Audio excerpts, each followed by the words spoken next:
It's not just we as women establishing the programs.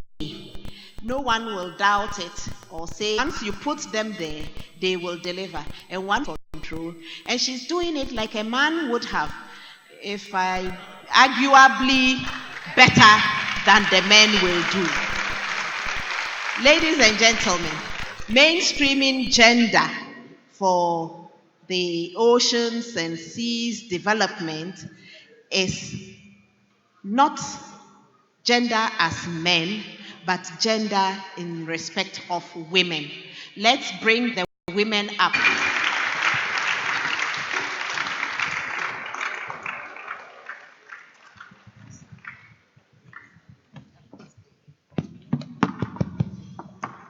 Thank you very much, Jamila.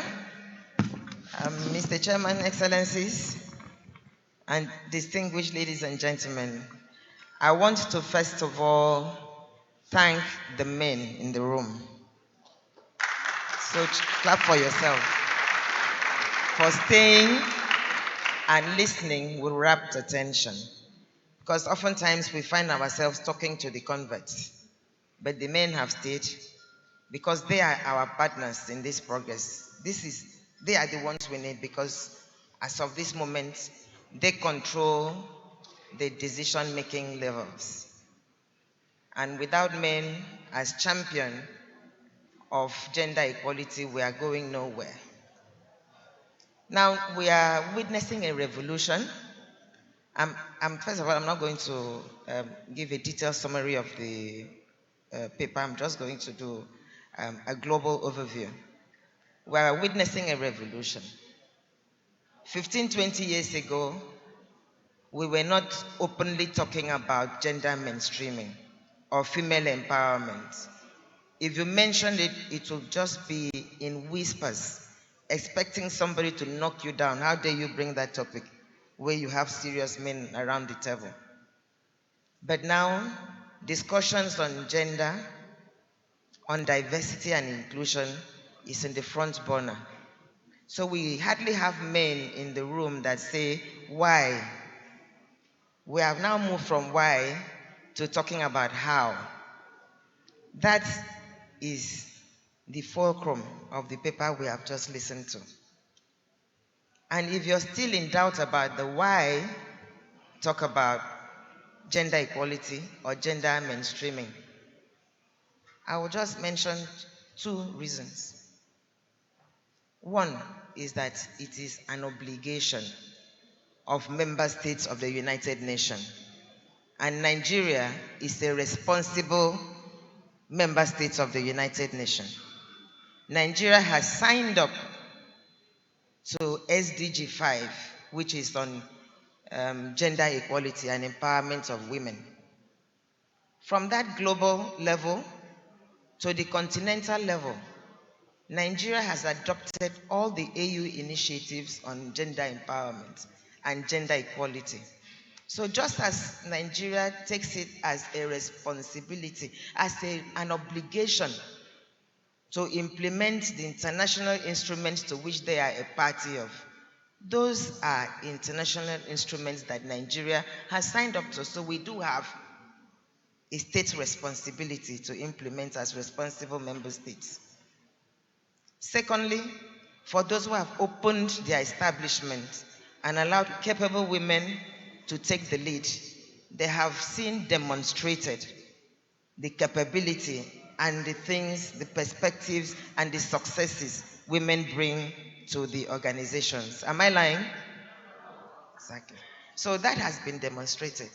That is just talking about two reasons why we should all invest in gender equality, in gender empowerment, in diversity. So here we are having a brilliant conversation in Nigeria,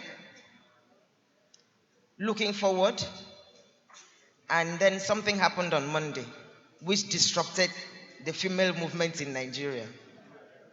And I tell my friends, don't be disheartened, there's more than one way to skin a cat. So to where we want to get to. Because the president has demonstrated that he believes in capable women. He believes in the capacity of women to deliver. That is why we have a female head of the service of the Federation, a very capable woman.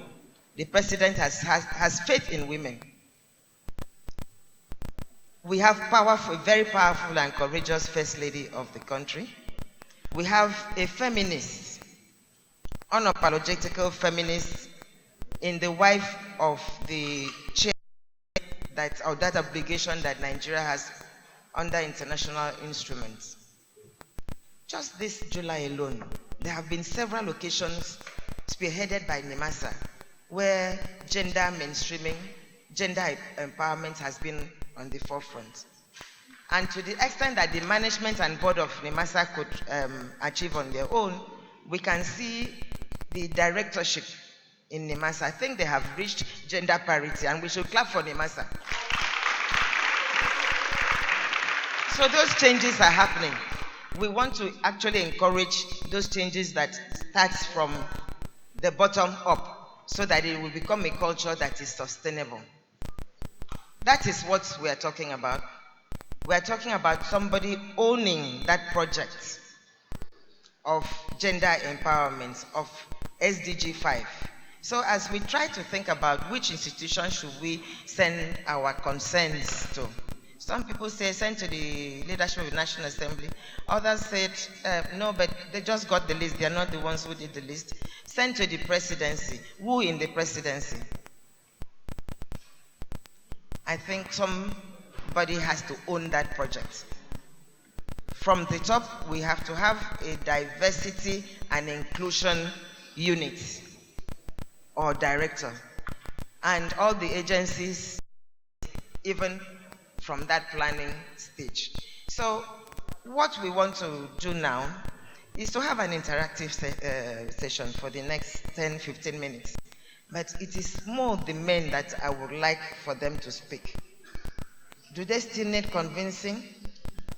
If they don't, what do they think we can do so that Nigeria would proudly say that we have done that which we committed to doing in this project?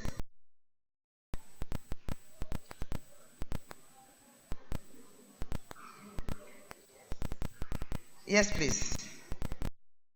Area that in this shipping, that men are more capable of doing than women. Let us recognize that in terms of strength. But let's work together, not excluding each other, but work together with a view to making sure that anyone that is capable, whether man or woman, let him or her occupy that office and make a good thing out of it. Thank you very much, Leonard Stroke. Mrs. Orakosi, please. Thank you for clapping for me after shouting me down. Could you give Madam...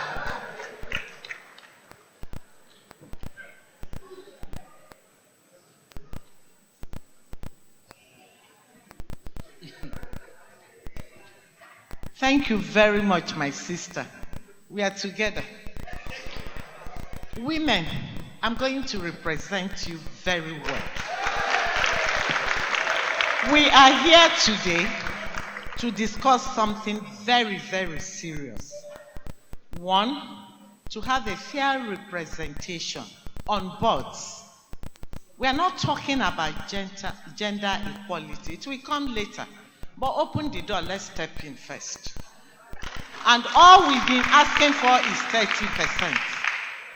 Every woman is not Margaret Orakosi. I am a warrior. When I entered the trawling industry, I was the only woman. They fought me aggressively, including making some dirty jokes.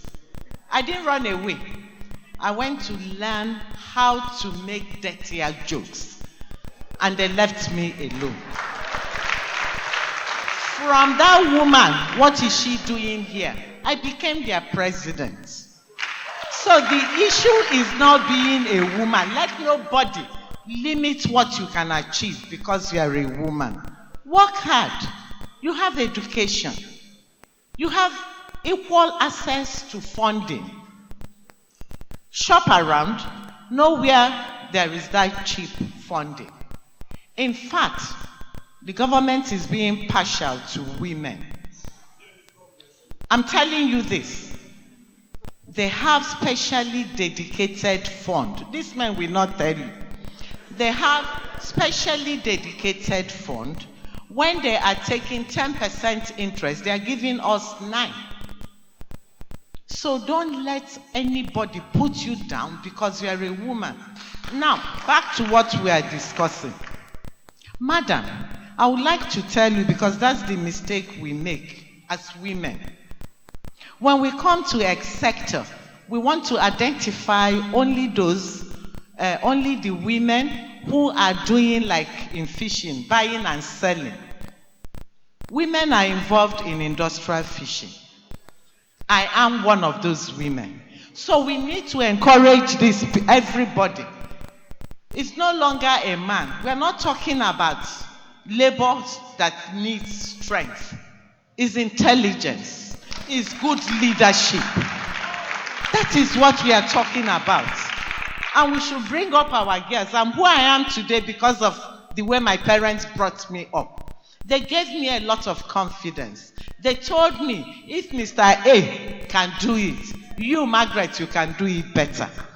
And thank God I have my sister Linda here. Most of you don't know. Her father was a judge. She's from a family that gave her equal opportunity like her brothers. And that is why she's where she is. And she picks the microphone, she speaks with authority. Yes. Please raise your daughters that way. Raise them.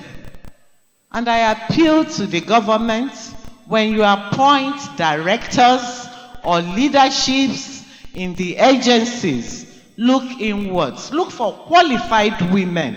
I'm not asking you to appoint somebody just because she's a woman. Look for the qualified ones. When you have a balanced board, studies have been made all over the world. If you have a balanced board, the men reason from left, we reason from right, we meet in the center and have good production.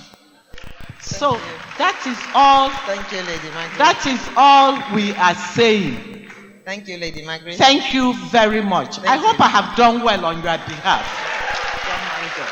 Okay, so while we are still thinking of other issues to raise, especially the men we still want to hear from men. I will invite our guest speaker, please, to address a few of those issues. Thank you, Mrs. Osoro. I first of all would like to go to, unfortunately he's not listening, the lawyer who made the male lawyer, Mike. Yes, I want to address your comments. Okay, thank you. If your wife has to leave work when she's pregnant and when she has the baby, why don't you advocate for men to also go on paternity leave to help the woman? She hasn't said she has to do it all alone. But it's because we don't have women at the decision-making level, it's leave for the mother. But we can have leave for the men. And that's why I said that the men should give us seats at the decision-making level, because the needs of women and men are very different.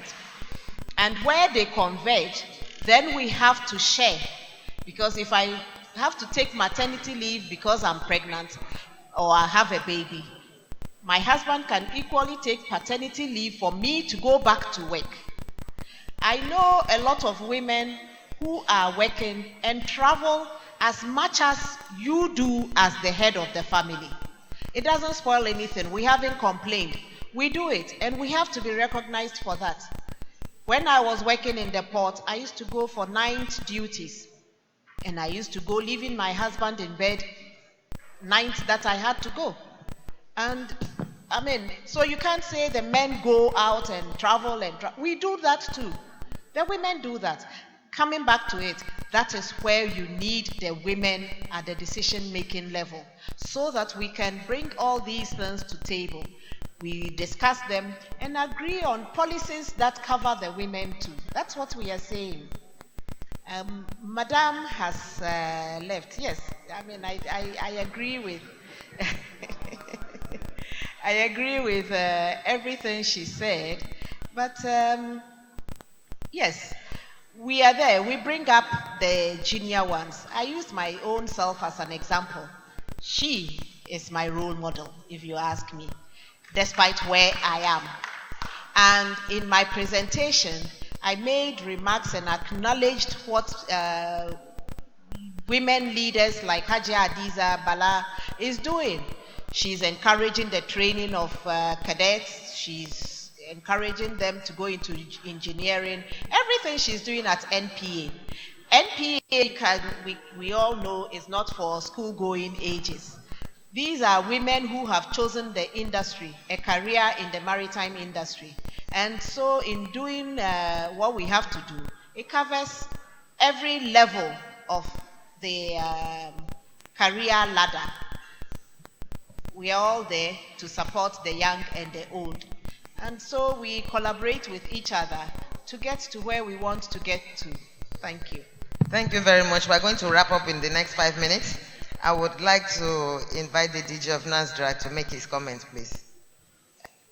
The mic. So the DG.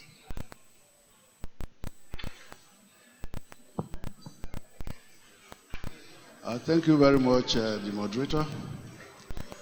I want to start my own comment by agreeing totally with the last speaker, the madam, who spoke on behalf of the women and said that she is representing them. I think she is really. And the reasons are not far-fetched. I want to start from the moderator herself.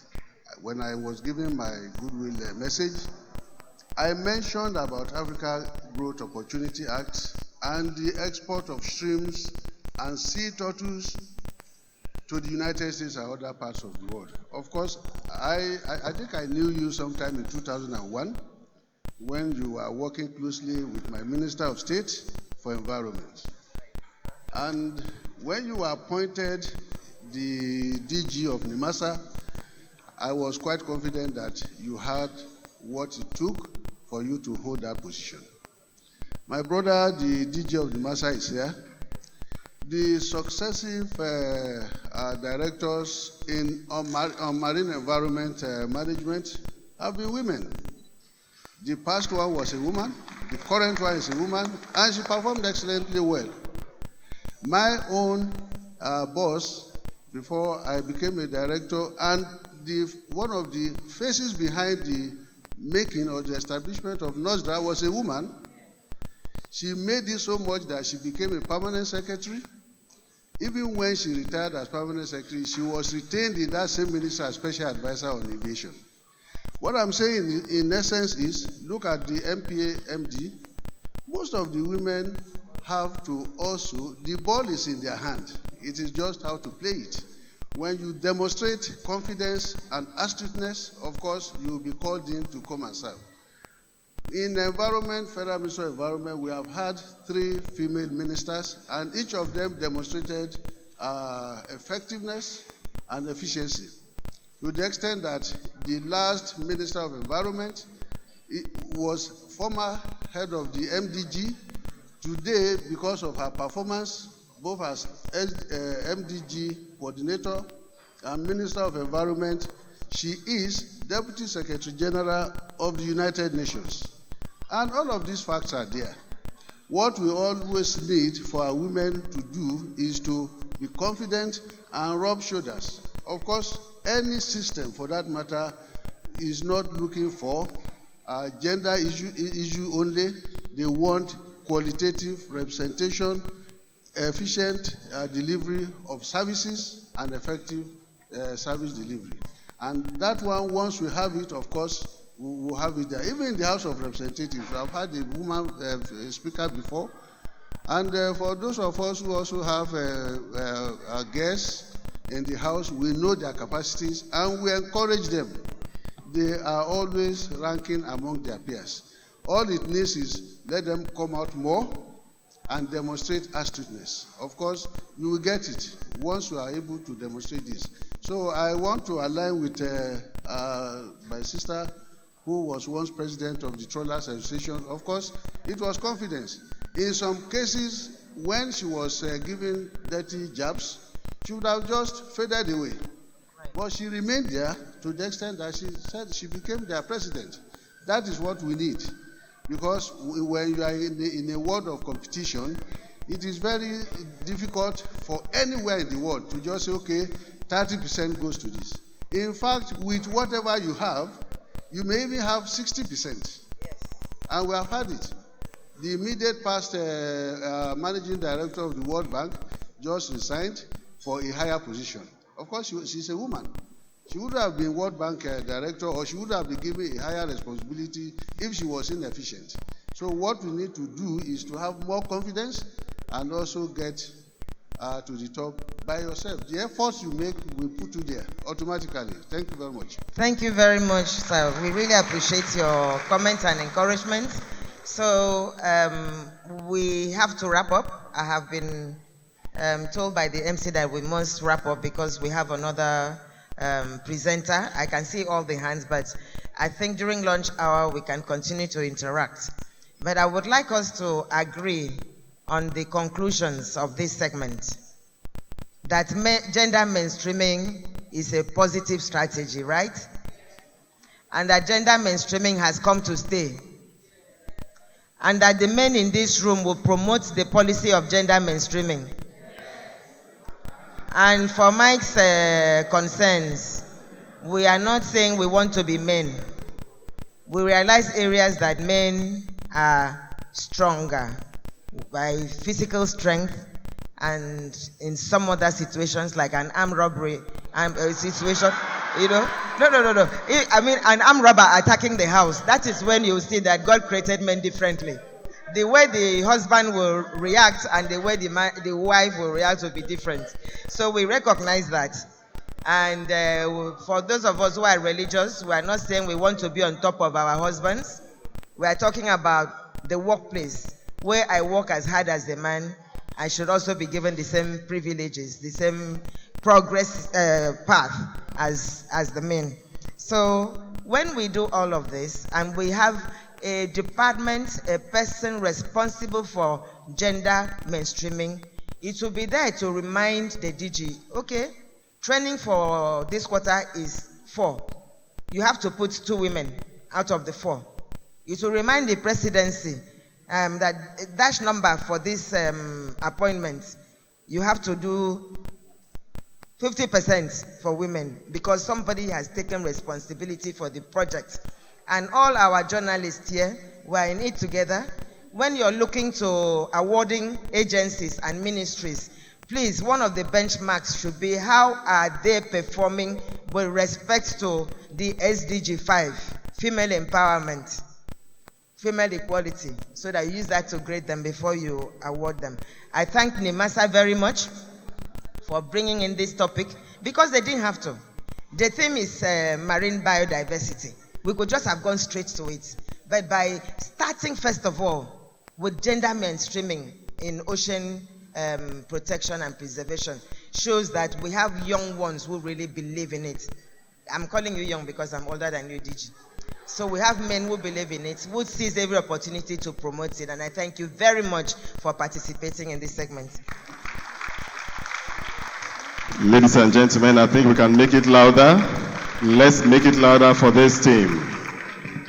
Barrister Mrs. Mfamusoro, moderator. If you believe she moderated very well, appreciate her once more.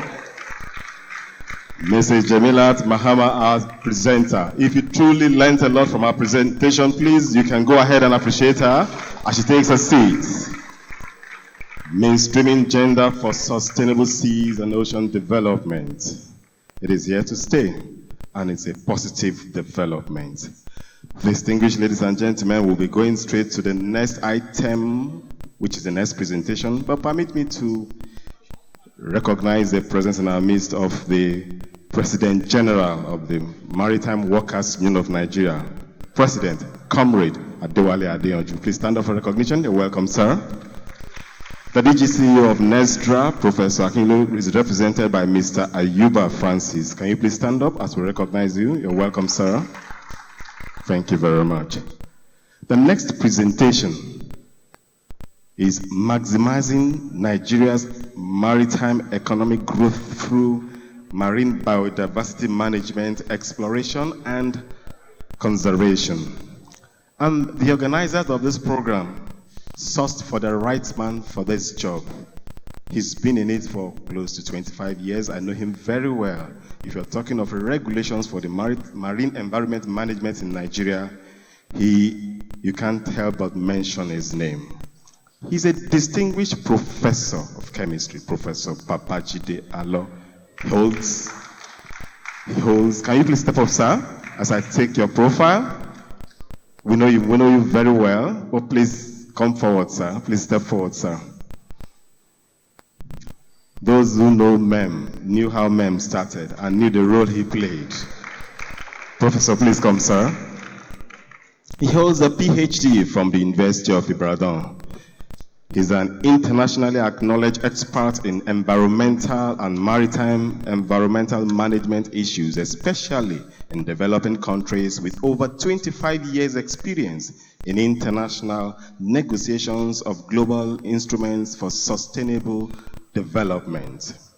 Professor Alo is presently a distinguished professor of chemistry and immediate past deputy vice chancellor, academics and research at the University of Lagos. He was a center director, University of Lagos Center for Environmental Human Resource Development. Professor Alo has over 160 publications in learned journals and conference proceedings to his credit. He's widely traveled and has served as chair or co-chair of many United Nations international expert committees, ad hoc group meetings, and represented Nigeria as technical advisor on numerous delegations to global meetings on chemical management, climate change, and maritime sustainable development issues. I'm not through yet. Professor Alo has been serving as a technical expert focal point to the Nigerian delegation to the ongoing United Nations negotiations for the development of a legally binding instrument for the conservation of the marine biological diversity of areas beyond nautical jurisdiction since 2017. He's a member of IMO's Joint Group of Experts on the Scientific Aspects of Marine Environmental Protection and co-author of the UNEP's Global Chemical Outlook. Professor Babajide Alo is a fellow and former national president of the Nigerian Environmental Society, fellow of the Chemical Society of Nigeria, fellow of the Institute of Public Analysts of Nigeria, fellow of the Institute of Chartered Chemists of Nigeria, and fellow of the prestigious Nigeria Academy of Science. Ladies and gentlemen, join me to welcome our distinguished professor of chemistry, Babajide Alo. That's the resource man this committee has brought to us to talk to us about maximizing Nigeria's maritime economic growth through marine biodiversity management, exploration, and conservation. And the team also did very well by giving us the moderator who can moderate very well.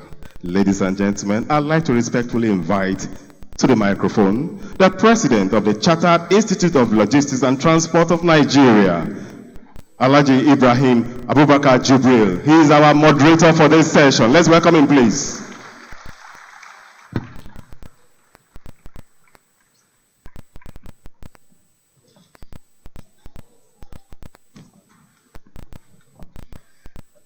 The chairman, distinguished ladies and gentlemen, I deliberately decided to choose this approach of moderating this session so that I would speak first. And the reasons are obvious. Professor Alo, that has been to the nook and crannies of the globe talking about biodiversity. I wonder what I will say after he has spoken. Nevertheless, I will set the grounds for his presentation, and then afterwards, we'll take some questions and answers. I understand we have just about 1 hour for this session, and Professor Alo will do us a presentation for about 25 minutes, 30 minutes. Then the remaining time we have, we'll allocate it to questions and answers. Having said that, we are seeing an increase in the interest that the blue economy is generating in recent years. And this is basically because of the opportunities that abound in the blue economy, in our oceans and seas. And some projections have shown us in recent times that by the year 2030, the blue economy will outperform our global economic growth, particularly in the area of value addition and employment generation. This is quite mouth-watering. However, we are seeing evidences of how our ocean capital is being eroded, basically by some unethical practices, lack of regulation, and some other issues that we may be bringing to fore today. Of course, we are seeing the decline in biodiversity in recent times. Habitats are being degraded. Acidity is increasing in our waters. Plastics and other materials are accumulating, and temperature is rising in our oceans and seas. Our ability to maintain, protect, and sustain the management of our biodiversity and blue economy is going to see to the success of what we intend to see in the global economy in years to come.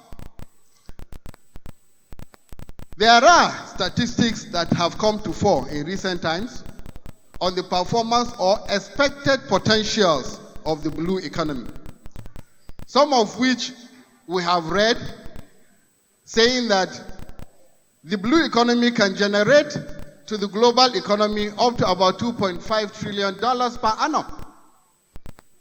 As I said earlier, some of these statistics are very mouth-watering. However, in other areas, as the blue economy affects human endeavor, we will also see that our seas and oceans produce up to 50% of the oxygen that we breathe. It also absorbs 30% of the carbon dioxide emission globally, and also absorbs 93% of added heat, and therefore helping to mitigate climate change. Like it was mentioned by the Permanent Secretary earlier, there are some activities and factors that would also encourage the development of this industry and its contribution to economic growth. And these areas include, as the PAMSEC mentioned, the area of fishing, the area of logistics and transport, maritime logistics and transport, in the area of tourism, fisheries, and of course, all the other activities in the industry. Distinguished ladies and gentlemen, what do we have in place so as to sustain biodiversity? What are the legal and regulatory frameworks that are in place? And why do we need to protect and maintain our blue economy? As a nation, what strategy do we have in place for the blue economy? Professor Alo will be talking to us on maximizing Nigeria's maritime economic growth through marine biodiversity, management, exploration, and conservation.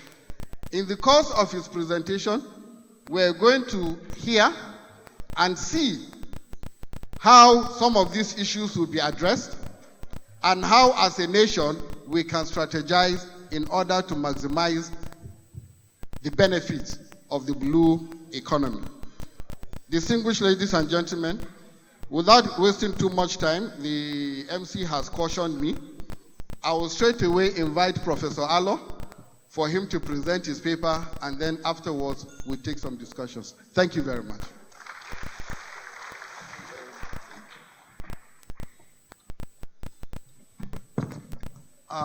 The chairman of the occasion, the secretary to the federal government, or rather the head of service, who is ably represented, Mrs. Winifred Oyoita, the chairman of the board of NIMASA, our very revered General Jonathan India Garba, the DG of NIMASA, Dr. Dakuku Peterside, who is here, the other directors of NIMASA and even former DGs of NIMASA. For example, I'm excited to see, after a long time, Dr. Dosumu in the room, and then Mrs. Umfom Usoro, who, interestingly, each of all these DGs have had opportunity to work with while they were Director Generals of NIMASA, and to see them here this morning, I'm quite excited and thrilled. Distinguished ladies and gentlemen, the DG of NOSDRA, the controller of the Federal Ministry of Environment in Lagos, and all other speakers, the president of WISTA. This morning I realized that WISTA is such a powerful organization of women in maritime, and other distinguished people. First of all, let me thank very sincerely the DG and management of NIMASA for inviting me to give this talk, which indeed seems to be the major talk for the theme of this year's celebration of the African Day of Seas and Oceans, which is maximizing, which has to do with harnessing Nigeria's biodiversity. I have been, and I owe my moderator, president of the Chartered Institute of Logistics and Transport, who has been a good friend since his days in NIMASA till now, Mr. Ibrahim Jibril. Nice to see you again. The organizers have asked me to talk to you or give the audience a paper which will be the technical paper actually for this meeting. And so the gender issue is important, and I'm glad that it's been well handled.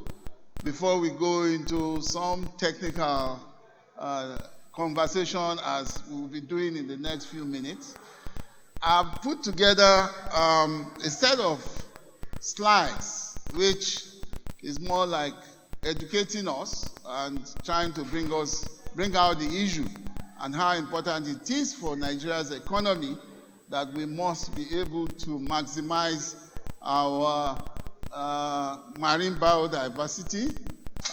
Some of us have been representing Nigeria in talking about the importance of conservation of marine biodiversity in areas beyond national jurisdiction. We've been doing this now for a couple of years. Areas beyond national jurisdiction are now becoming important globally, because prior to now, all that we have authority over, which the Convention on the Law of the Sea allows us, are all things within areas of national jurisdiction. But within this paper, I will be taking us through,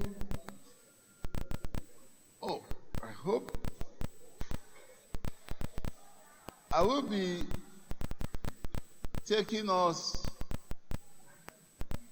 through, there's some technical, I want to go to the next slide. Yes, the major objectives of my presentation is to make us understand marine biodiversity of our seas and oceans.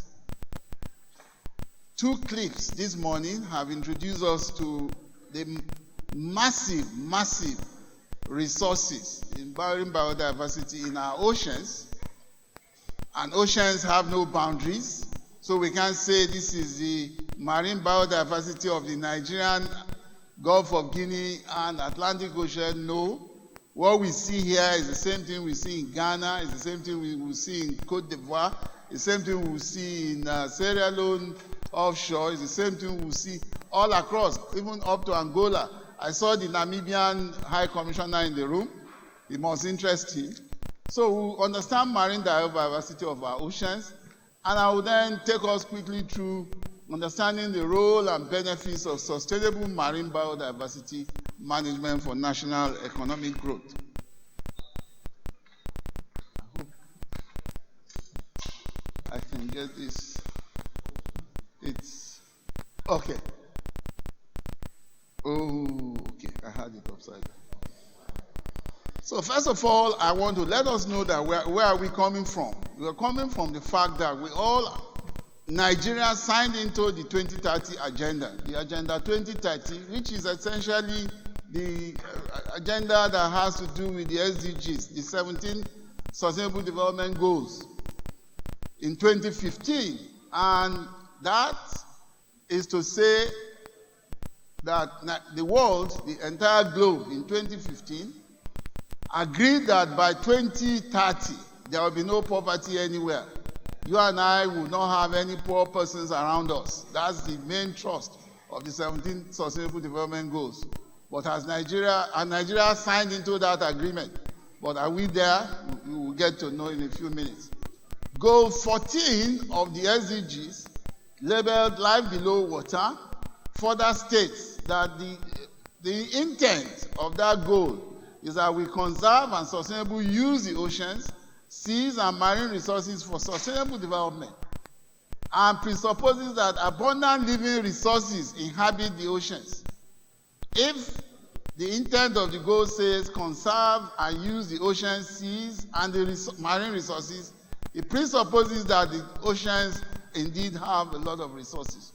Hence, the blue economy paradigm is simply to promote economic growth, social inclusion, and the preservation or improvement of livelihoods, while at the same time ensuring environmental sustainability of the oceans. So, oceans for economic growth. You wonder why we say that, and why Nemasa rightly said that we must harness our marine biodiversity for economic growth. That's essentially because the oceans matter for sustainable development. That is also because the oceans cover 2/3 of the earth. So it's only 1/3 you and I live in the whole God's creation called the earth. 2/3 of it is the ocean. So what we do with it is important to you and I. And that's the point we are saying. So with an estimated 80% of the world trade carried out by sea, international shipping and ports continue to provide global supply chain linkages and that are essential for each country to survive. Now, what is marine biodiversity? We've been talking about it since we got here this morning. We've seen clips showing us that there is life underwater.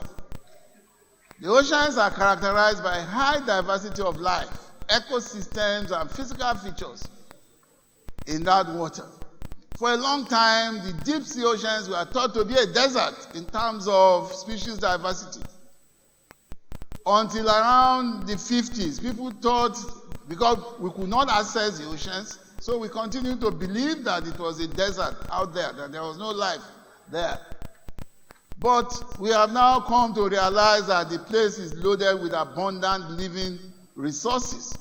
In fact, we say that marine biodiversity has national patterns globally, which is why we have phytoplanktons, what we refer to as phytoplanktons, small marine organisms. We have crustaceans, crabs, periwinkle, all kinds of crustaceans coming from that water. And we continue to go up in the ladder from the phytoplanktons, the small organisms, to crustaceans, to top predators, to fish, to marine reptiles, to seabirds, and marine mammals. All of these inhabit and they live collegially in the body of water. So this is just a picture to show you the diversity, but we've seen it in clips that we saw this morning, so I don't need to waste time on this, but to show you that the deep sea is made up of huge numbers of biodiversity, of living animals and plants. So, marine biodiversity is vitally important for human well-being because of the wide range of ecosystems that is there. And in recent years, the international community has become increasingly aware of the range of services that can come from that ecosystem, from that rich biodiversity. Pelagic and benthic ecosystems that are there are sources of all kinds of valuable things to humans. In a few minutes, I will show you the range of services that we can get from the ocean areas, from the marine biodiversity. So what that means is that marine biodiversity is a priority for management of any nation. Whether any nation that is a seafaring nation, management of that biodiversity is too critical for the survival of that country and for the economic growth of that country. In fact, just as the DG rightly mentioned when he gave us a welcome speech, the services provided by the world's biological resources in the oceans have been calculated to be about $33,000 billion. He gave the example of China, who have a correct estimate, of which $21,000 billion is provided by the ocean. So $21,000 billion is what we are talking about, that we need to be able to activate and make our own bit out of it globally and nationally. Now, what are the modes by which we can maximize economic growth from marine biodiversity? Either by harvesting and trade of the marine living resources, that is to say seafood harvesting, trade of non-edible seafood products. Presently, what Nigeria does most is harvesting the seafood products. Alone, the fish coming out from the oceans. But there are other products which we now need to bring to the front burner for us to know that we have several things we can benefit. The second one is the use of the marine living resources for pharmaceutical products and chemical applications through provision of raw materials for various drugs and pharmaceuticals. So far, we continue to believe that it's just the seafood that we need from the marine environment. No, there are other services that environment can provide, which that's why I just put one slide to show us what we can get from it. And I will not spend time on this. You can't have a copy of the paper. Just to show you that fisheries, which is the major seafood harvested resource from the ocean. Fisheries is important, $270 billion. Fisheries contributes about $270 billion to global GDP using World Bank statistics, as recently as 2012. So a key source of economic and food security is marine fisheries for livelihoods of over 300 million people. I keep telling anywhere I go that Nigeria, people living on the coastal areas, on our 800 plus kilometers of our coastline, all the coastal dwellers rely on fisheries to be able to survive. The role of fisheries is therefore important in the world's poorest communities, because whatever it is, all the coastal area dwellers, they are poor communities, but daily they rely on fish as their source of protein, to show you how important fisheries is to the economy of the country. And I mean, the fisheries provide jobs, it provides food, it provides the resilience and well-being for everybody, for all coastal dwellers in the place. So you can see why NIMASA, as the lead agency, has a responsibility to ensure that we're able to keep those resources in a good shape. Marine biotechnology and bioprospecting is another aspect, another service that we need to maximize and use. The exceptional biological diversity of the oceans, look at the figures, estimated to range from 700,000 to 1 million eukaryotic species, and millions more of these viral taxa. All of this is an important source of novel genes, new genes, and natural products with applications in medicine, food materials, energy, and provide a wide array of bio-based industries. So marine biological prospecting is where Nigeria now needs to come into. We have not so far been getting into that. Discovery from the ocean environment of novel genes and biological compounds that can lead to commercial development of different types of enzymes, pharmaceuticals, cosmetics, and other products. So there is a growing commercial interest in these marine genetic resources coming from the deep sea.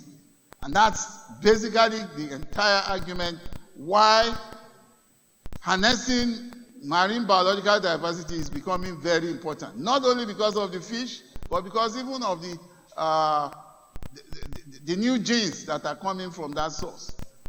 So marine bioprospecting has now become a very rich and underexploited marine resource, which we now must bring to the front burner so we can see. So the potential benefits from pharmaceutical biological prospecting, I just gave a Jamaican example there, where it's close to $70 billion that is being estimated that can be realized as benefit from the marine bioprospecting.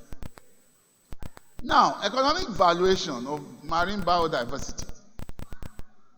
Marine biodiversity has both direct and indirect economic importance to mankind. Nigeria not being excluded. It has direct and indirect economic importance. It is important to the economy and human living. 15 economic, ecological, social, moral, and even legal reasons why society needs to protect and manage biodiversity is what I want to bring up now for you to see. Now, the first one is economic. There are 15 values or benefits we can derive from marine biodiversity, and that's the point I want to make here. The first one is economic. The second one is ecological. Values that we can derive, because it helps us to maintain the local ecosystem balance for which human living can then survive. It has social values. Aesthetic value aids relaxation.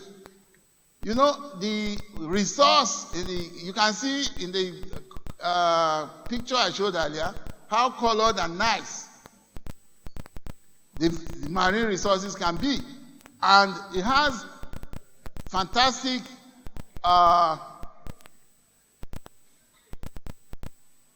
it has very good aesthetic value. The slides is, I think I'm having, yeah.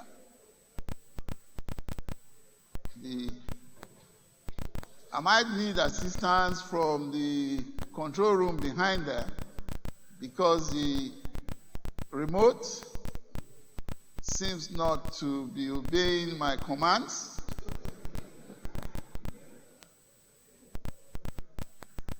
I'm supposed to be on the table to show you the 15 economic, ecological, and social values. Yes, we're here. And I said I was on social values, that we can also make a lot of money from tourism based on the marine economic resources. We can, of course, I've already said we can produce directly or indirectly living and non-living resources, that is harvesting the fishes, harvesting the crustaceans. All those are direct values that we can get. Biotechnological resources we can also get from it. Ecological values are also there, assisting us. The oceans continue to be the biggest carbon sink. So we have ecological values which we can derive from it. There are also social values. Strong cultural and historical values are tied to the oceans. In many of the communities along the coastline, many of Nigeria's cultural areas, they worship the goddess of the ocean, giving you a cultural value. So if you tamper with it, you are tampering with the lives of each of all those people. So those cultural values are part of what we derive from the oceans, and that's what I call the social values that you get from it. The next one is the moral values that you can derive from the oceans. Generally accepted that other life forms have a right to exist, and that man has a responsibility of stewardship to protect natural inheritance. The production of unnecessary waste and thus pollution can be considered immoral. What we are saying is that part of the values, economic values or benefit we can derive is to realize that the oceans provide, the biological resources provide us a moral condition. The major reason why NIMASA pronounces safer oceans and prevents pollution is because the biological resources there will complain if we allow pollutants to come and destroy them. And then the legal, we have the Convention on Biological Diversity that mandates us, places a legal obligation to protect and sustainably use, continue to take advantage of tomorrow until we can eventually have the legally binding instrument to stop them from the activities. They carry out activities there, they are deriving benefits from it, leaving we underdeveloped countries, well, developing as we call it, from benefiting from it. So from the perspective of developing countries, access and benefit sharing, as well as conservation of the marine resources, is very important to us. As I said, our focus has been on fisheries, but it is now becoming clear that genetic resources too are very, very important for us. The genetic resources is where all the pharmaceuticals, many pharmaceuticals, not all, are coming out from now. So the negotiations going on now, Nigeria is actively participating in it, is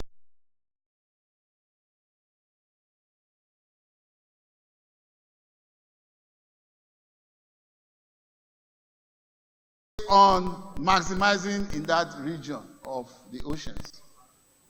Now, the global rules that are needed for that area, and there are 4 elements, which is what is ongoing now.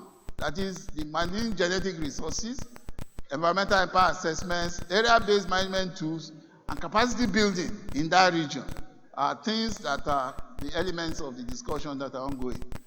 Mr. Moderator, sir, I want to conclude now by saying that marine biodiversity, especially the resources from the oceans that are either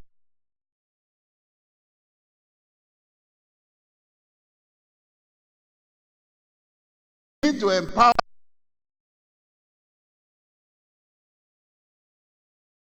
what we do with oil and gas exploration in our maritime areas must be well managed. Finally, we must have a balance earlier that we need to, so expertise can be achieved.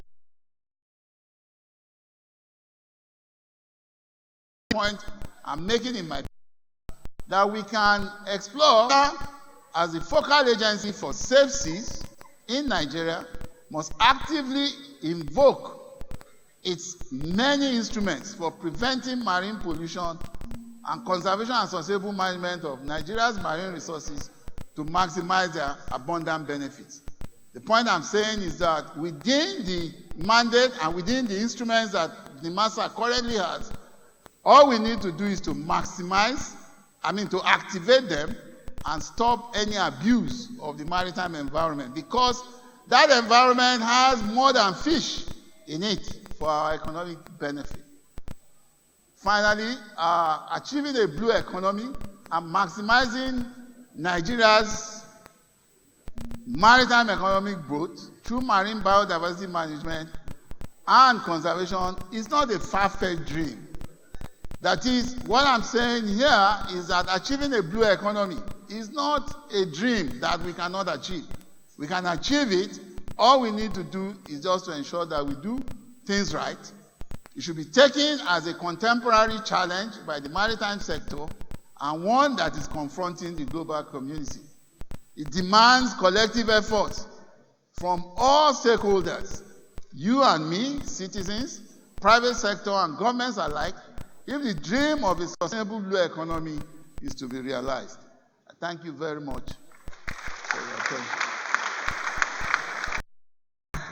We need data, constant data and constant monitoring. When we do this, then together, when I play my part, you play your part, the roadside people play their part, the people in the oceans, they play their part, we will discover and achieve results and have a sustainable blue economy. Thank you. Thank you very much. Good comments. Please, for want of time, we're just going to take about 3 more questions because Prof will need to. Give it to Dr. Mogu. Behind you. She's raising her hand. Thank you very much, moderator. Prof, thank you for this a topic you've so much dealt with. I'm not surprised though, because I know that you've always been there to support us and share knowledge with us. But actually, I'm standing up making a comment rather than asking a question, because I know I don't have too much time, but it may be imperative at this time to actually say it with all, say it the way it is, that the present administration of NIMASA, led by Dakuku Peter Side, is really making every effort to ensure that we create a clean marine environment. In the words of the DG recently, he said he will not compromise the marine environment, a clean marine environment for anything. And you see it in action. Just as the ocean is so wide, that's how, when you're making effort, it will be as if you're not really doing anything. But we'll always recall that the journey of 1,000 miles starts with just a step. And if we have the cooperation of everyone here, we'll really get there. We've made major milestone achievements, which I may not be able to say all because of time. NIMASA is the first African country to try to make effort to develop marine action plan for marine litter management in Nigeria. It is known at IMO, and many other countries are asking us for support. But then, NIMASA recognized also the importance of cooperation. If you may recall last year, after this I'll stop, moderator. It is already known that the Sustainable Development Goal, the success being made is slow. Prof, I'm sure you are aware of the presentation by the high. Thank you very much.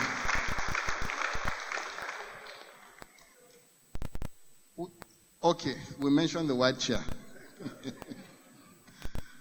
I'm committed.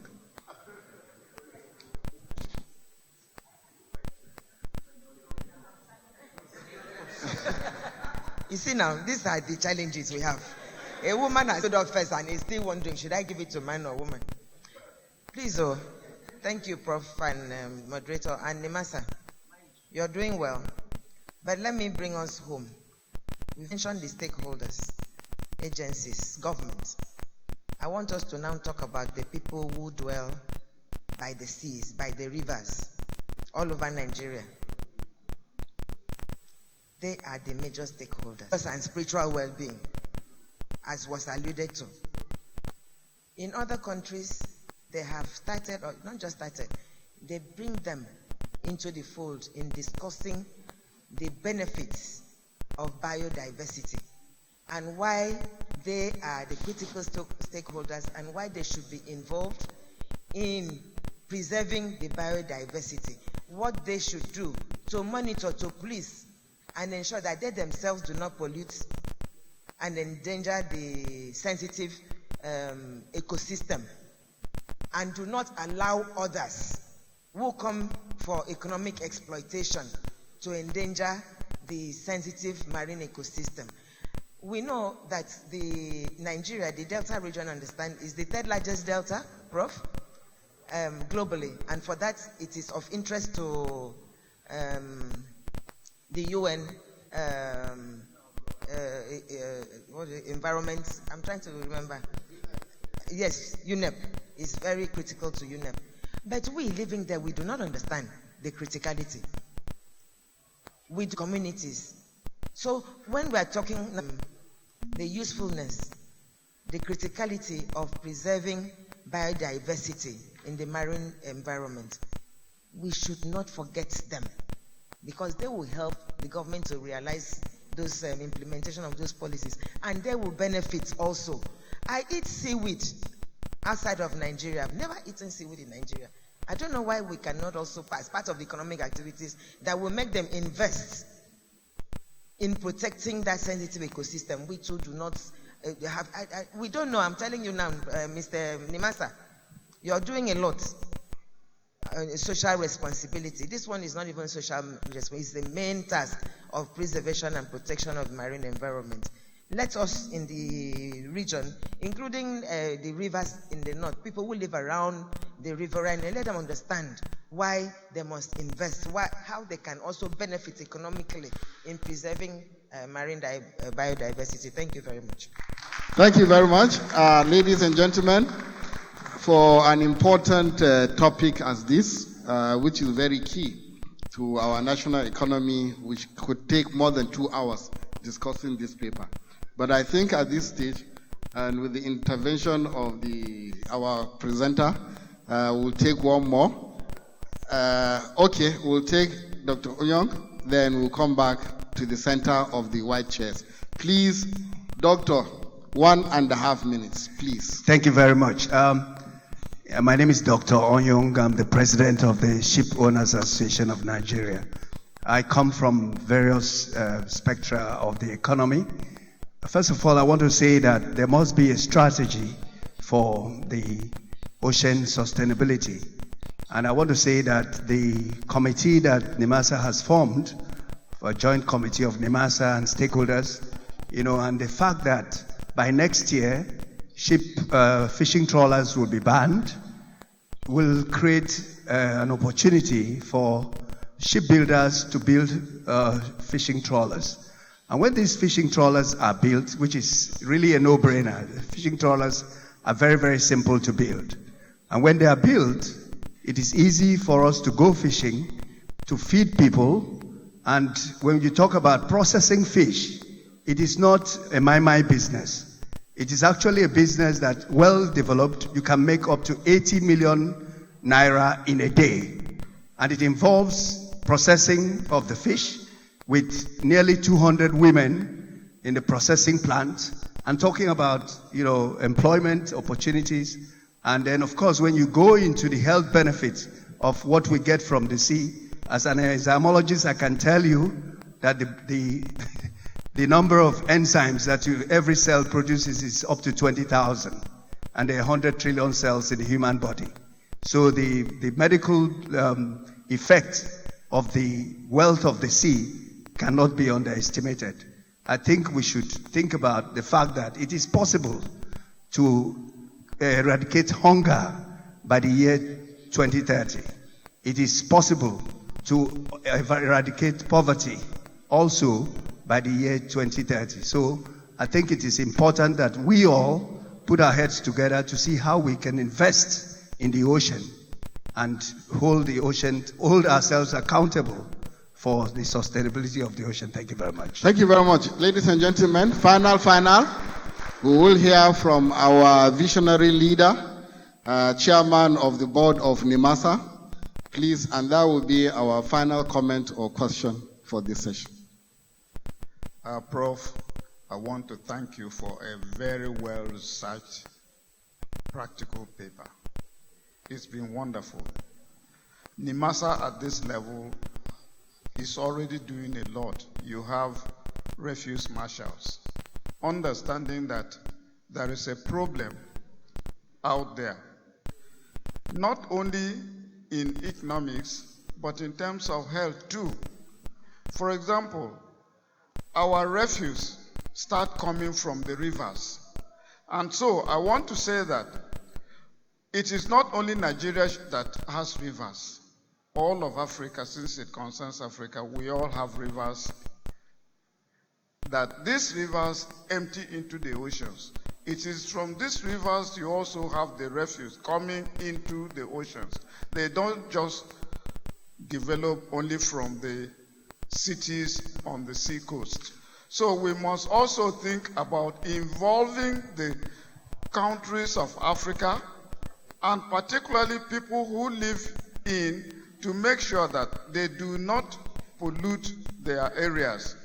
For example, where we have no water, in Nigeria, in Abuja, in the dry season, you see plastic bags everywhere. During the rainy season, all of them come into the rivers, streams, rivers, and finally at the coast. So we must think about protecting the human health of these rivers, and we have to go beyond Nigeria. Since it involves Africa, we must let African nations also know that they are involved, even if they are not situated on the coast. And the UN says that by 2050, you will have more plastics in the oceans than fish. And to that extent, we must start to do something now to prevent that from happening before we even begin to see or think of cleaning up the oceans. But we must start to clean the rivers. I just came back from a place like Singapore. The river, the sea there is wonderfully clean. How are they doing it? I understand Rwanda has banned. We were told this morning that Ghana is doing something. We must praise them. But together, if all of these countries are not doing something, it will not mean anything. So the involvement of all countries of Africa in this regard will be very much welcome.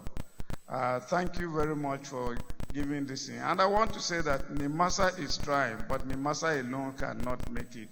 And what NIMASA has done by employing some people who are refuse marshals, that is fine. But it needs the activity of all. I think the DG is going to say something about that, but to the fact that it is going to be total when it is involved. It will go through all the agencies. All I'm saying is that NIMASA should be the steering chair, because that is what they are doing, and they have access to this information every day. Others can be supporters and come in. Awareness will be created by all the stakeholders, etc. But I think the DG NIMASA will speak more on this to educate the people here about what is going to be the outlook of that meeting, which is going to be, I think, somewhere in October and so forth. Such issues will be covered. Thank you very much. Thank you very much, Chairman. Organizers, you have to understand with me, I cannot give Chairman any time, and so he had to speak his mind. Thank you very much, Chairman. But I see the representative of the Permanent Secretary raising up his hand continuously. Please, let's have Chairman has indicated the representative of the PAMSEC speaks. Yeah, thank you so very much, Mr. Moderator, distinguished ladies and gentlemen. Just wanted to chip in something. I had some complaints, some concerns being raised on how we are going to actually implement an effective, if you like, kind of policy regarding some of the concerns raised and how to deal with them. If you have followed what I read in the remarks of the opening remarks of the Permanent Secretary, I did say that the federal government has constituted, if you like, an expanded committee, high-powered committee under the chairmanship of the His Excellency the Vice President. That is meant to address some of these concerns raised. I had the Secretary General of the Abuja MOU raising this issue of even getting those people in Abuja in the hinterland, so that they too can be sensitized, can be mobilized, and then they will appreciate the significance of this particular issue within the context of blue economy. So it is there. I want to tell you that from the ministry's point of view, that that committee is working. We have sent out letters to various stakeholders, including littoral states. All the littoral states are members. That now takes care of what the Secretary General of Abuja MOU was trying to say. Because of that we have that in mind. And therefore, by the time the committee gets working, and like I said, under the able chairmanship of His Excellency the Vice President, definitely most of these concerns will be taken care of. Thank you very much. Good information. Thank you very much.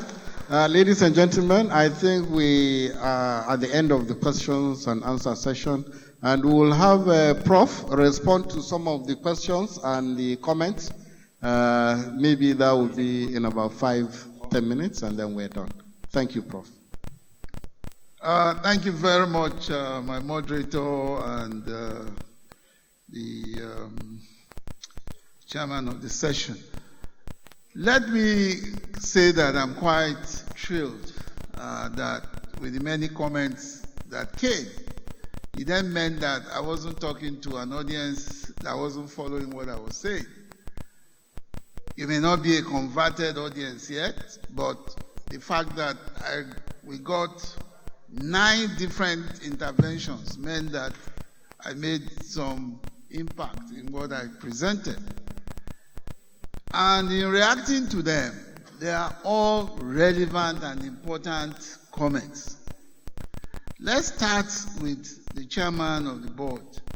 The general made a very, very valid point, which is bringing out the fact that our oceans are bedeviled by things that are happening in the hinterland. The rivers carry waste which are non-biodegradable straight into the oceans. Very unfortunately. I think I've made a point before of what plastics and bad plastics use is causing for our oceans. We have unfortunately adopted what I call and have defined as the plastic modernity. Plastic modernity in the sense that instead of us using leaves to wrap moi moi, we are now using polythene bag to wrap moi moi. We are now using polythene bag to wrap fufu, whereas we are known as a people to use leaves extensively. The leaves biodegrade, forget about what we saw in Ibadan in those days, but the leaves definitely biodegrade. But the plastic you use to wrap that moi moi or that fufu, you put it in your garbage bin. Many times that garbage bin goes into the gutter in front of your house, and you think it will disappear. It doesn't disappear. That gutter in front of your house carries that same plastic bag. And we have tracked it. We have PhDs produced on it. That's why I can say it very confidently. That plastic bag moves from that gutter into the front of your house into a canal. That canal moves into a river. That same plastic bag now ends up in the lagoon, in the Lagos Lagoon and the oceans. So the point is, one of the ways we can retract is to get away from plastic modernity.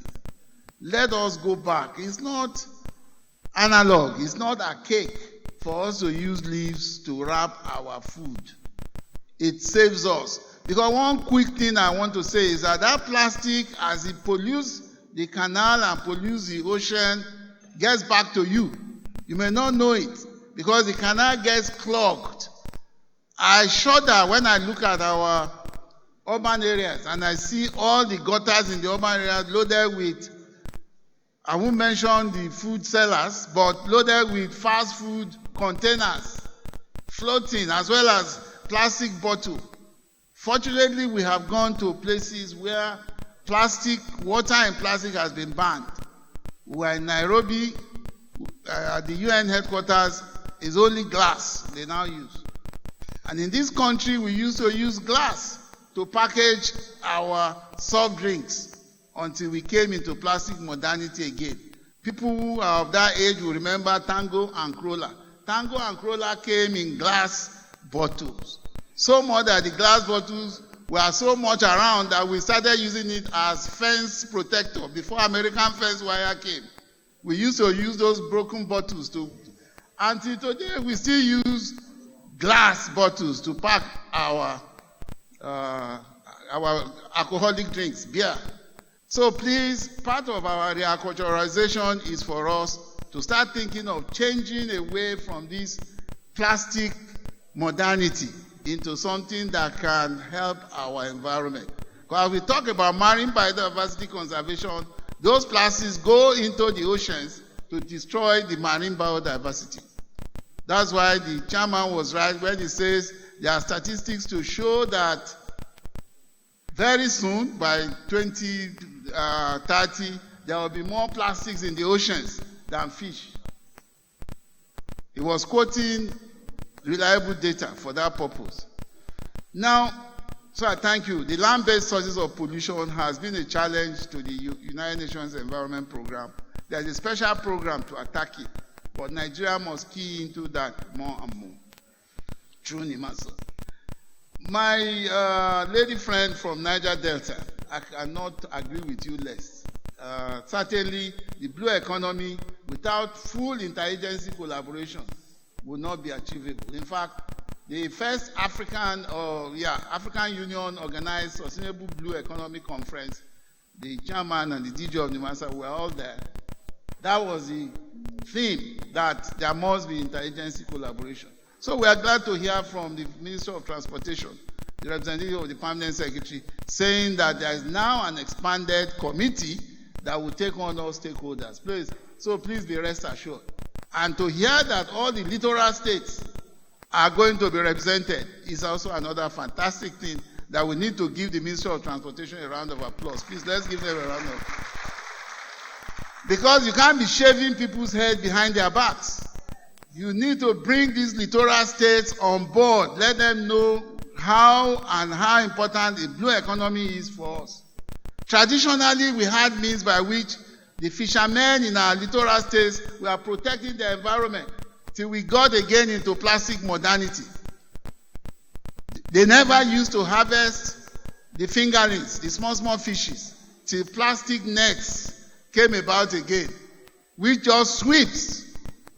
Instead of allowing the fishes to grow to mature size, they sweep the thing and then they destroy the marine biodiversity.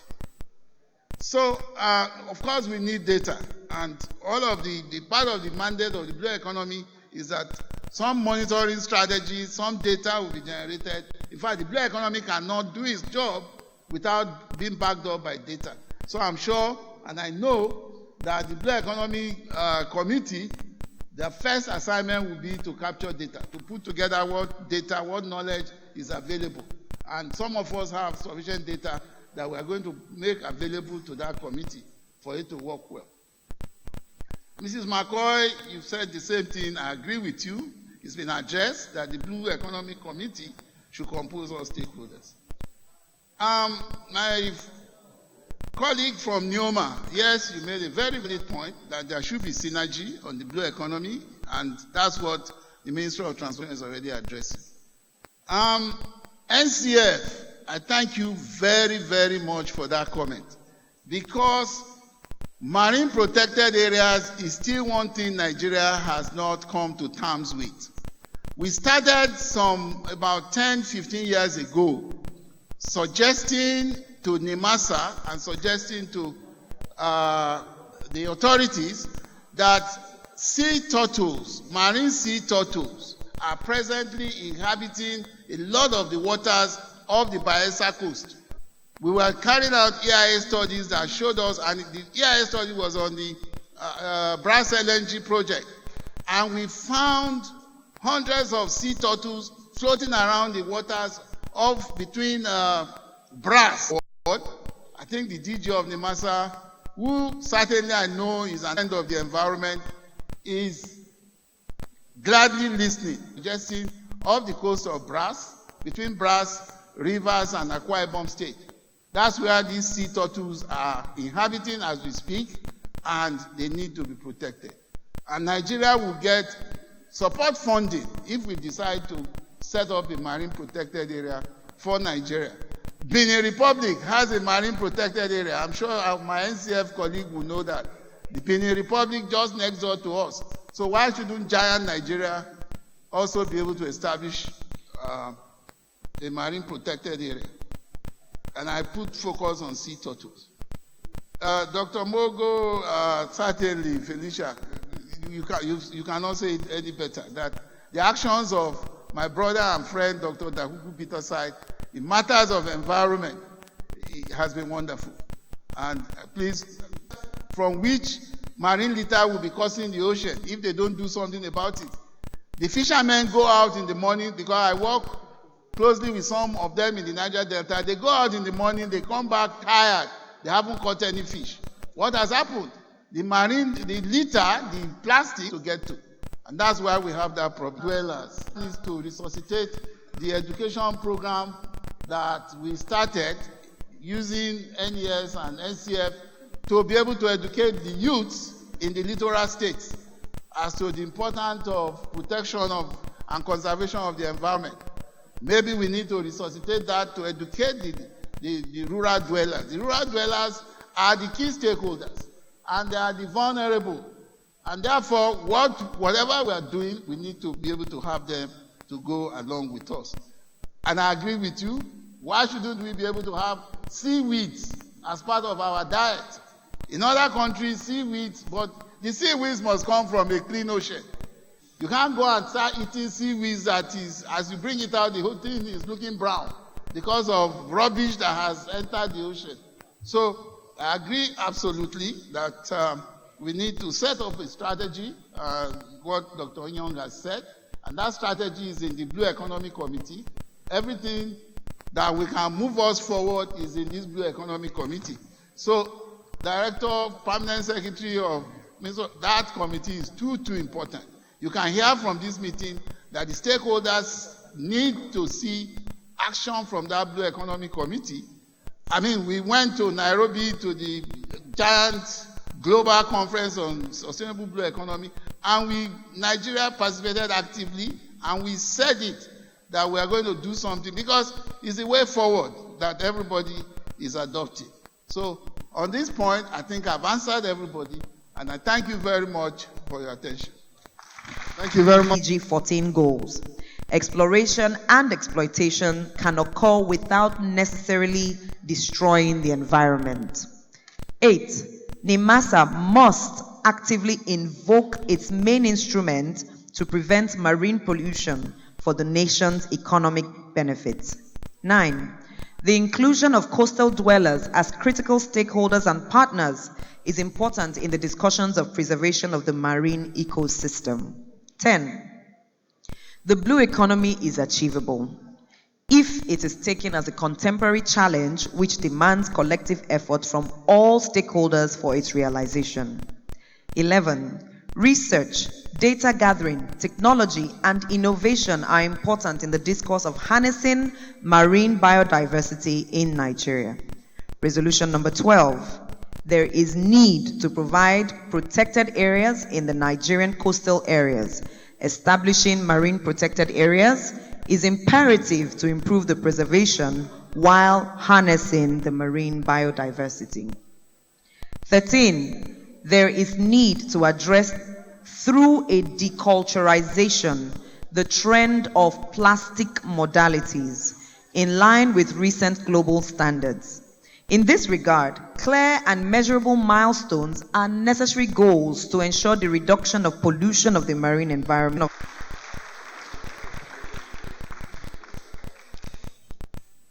If by some chance anything was left out, we will be glad to hear your thoughts so that it's included immediately. But I believe, like Prof was nodding, things were well covered. Yes, please, the DG.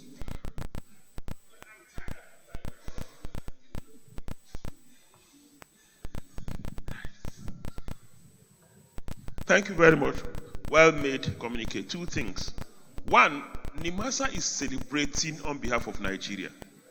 The African Day of the Seas and Ocean is not the patent right of NIMASA. NIMASA is doing that on behalf of the country. It was leaders of Africa that made that resolution, and NIMASA was simply asked to be the implementing agency. So when it comes to observation number one,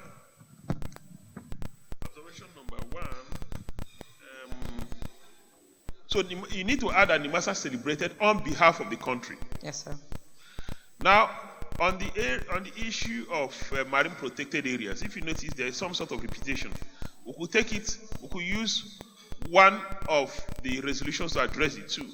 We identified the need for the establishment of marine protected areas, and suggestions were made that one should be established within the Rivers Bayelsa Akwa Ibom axis off Nembe Brass axis for the protection of endangered species. If not, I think that the communique is a fair representation of everything that transpired here. On that note, I move that this communique be so approved. Thank you very much. Thank you, DG, sir.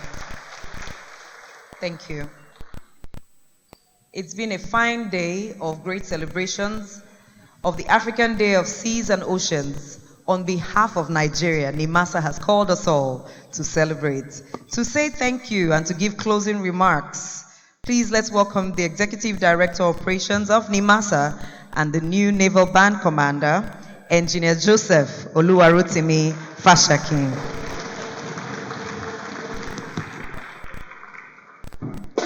Thank you.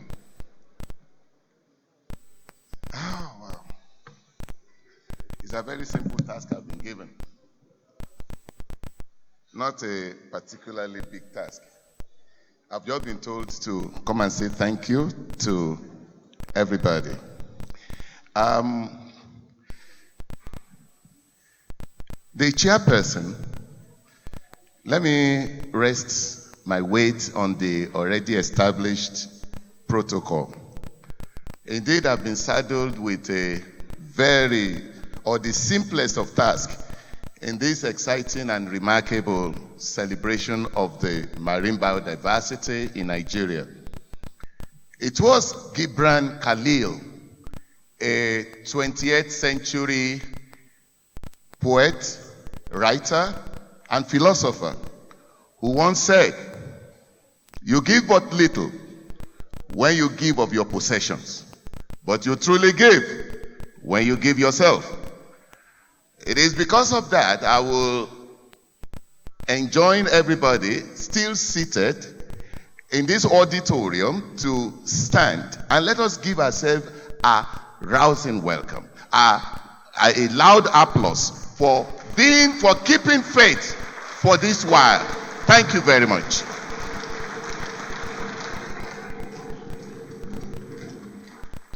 This explains, thank you very much. You may be seated, please. Thank you. This explains why the organizers of this celebration are deeply gratified by the selflessness displayed by everyone in the auditorium. Indeed, I'm insisting, and I'm happy that we have stood up to give a rousing ovation to ourselves. Let me especially recognize the matriarchal guidance of the women in this celebration.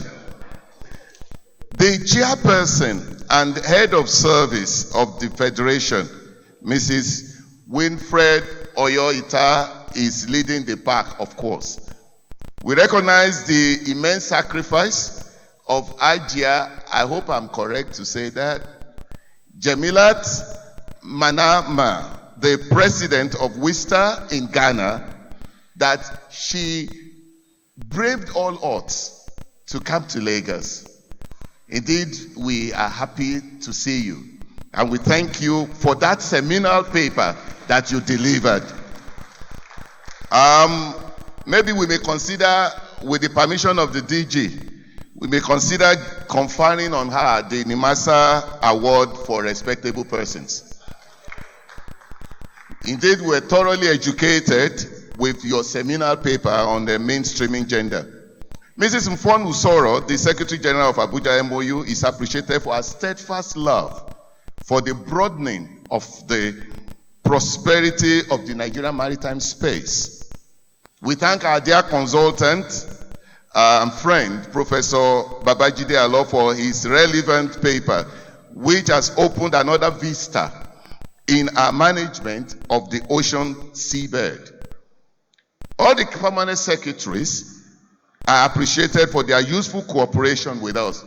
We are particularly thankful to the Chief Host and the Permanent Secretary of the Federal Ministry of Transport, Malam Saburi Zakari, for his unflinching support for NIMASA.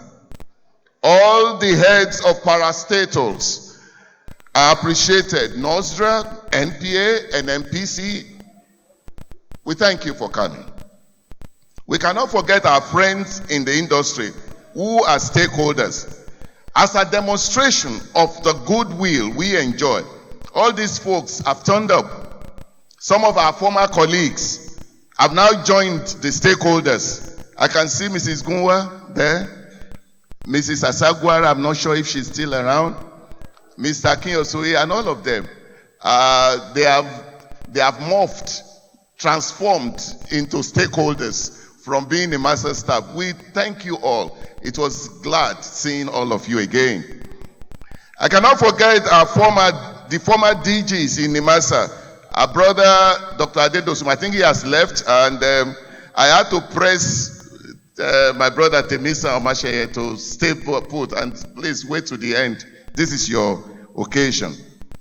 I recognize our favorable and amiable chairman in the NIMASA Board of Governors, Major General, retired but not tired. Somebody said refired. India Garuba. My colleagues on the board, distinguished Senator Matori, Engineer Kenneth Asekome, Barrister Honorable Joseph, I'm sure many of you don't know that he's also Joseph, Ebele Obi, and Malam Galandanchi. You are all welcome. Of course, leading the pack in the executive management is the team captain of Team NIMASA, Dr. Dakuku Adol Peterside. He has demonstrably initiated a unique management strategy for getting the manifest improvement which have been seen so far in the agency.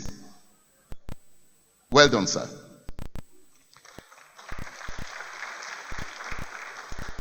Malam Gambo Ahmed brings in his unique, punctilious approach to the management. Of course, my friend and brother, Dr. Bashir Jamo, comes with keeping us honest about the realms of the public service procedures and rules.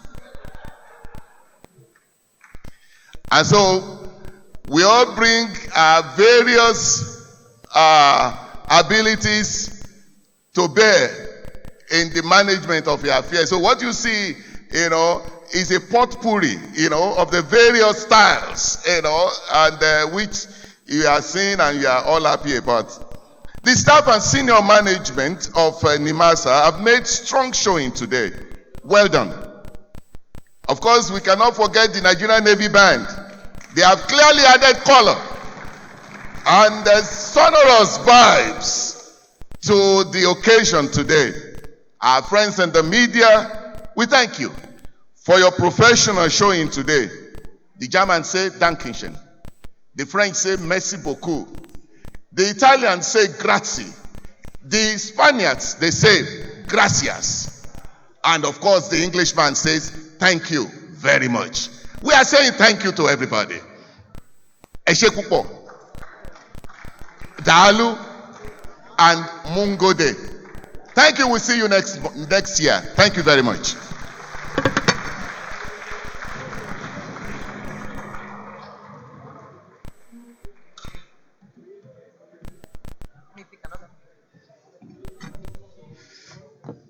I think we need to appreciate him for thanking us so very well in all the languages. Thank you so much.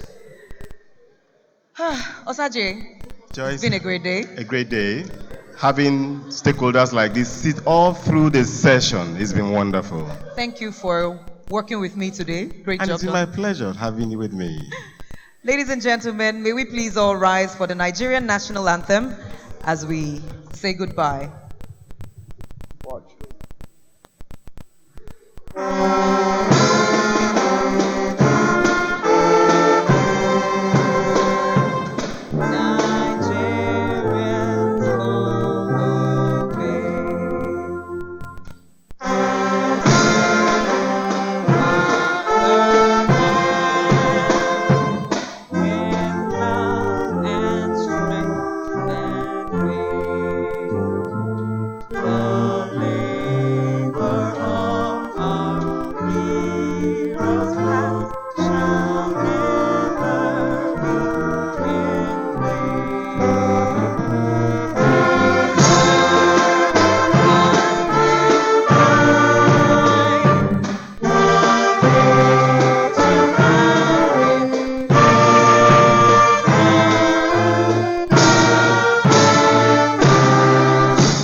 Good night and God bless you.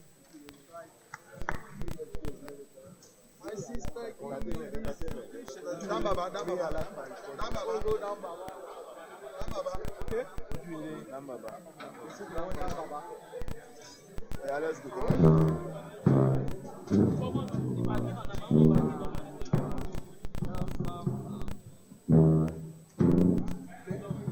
Let's go, let's go.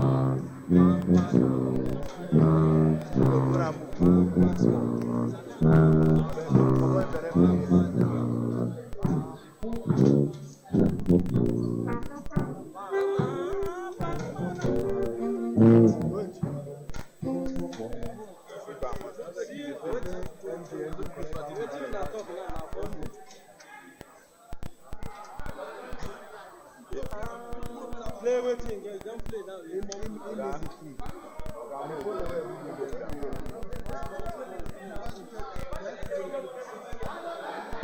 I'm gonna remove this charger then. I'm gonna put out a balance. Go meet my friend. You do the nice cut of this banda. You track. You cut of this banda. You don't know key. I don't father. We are playing another game. Well, conclusion. You see, I'm now. I give you charger and I can't finish. You wait for ground. No, I don't wait for ground. You said you also already sit for my hand. Okay, the FA here. Somebody is living a forget this for your hand.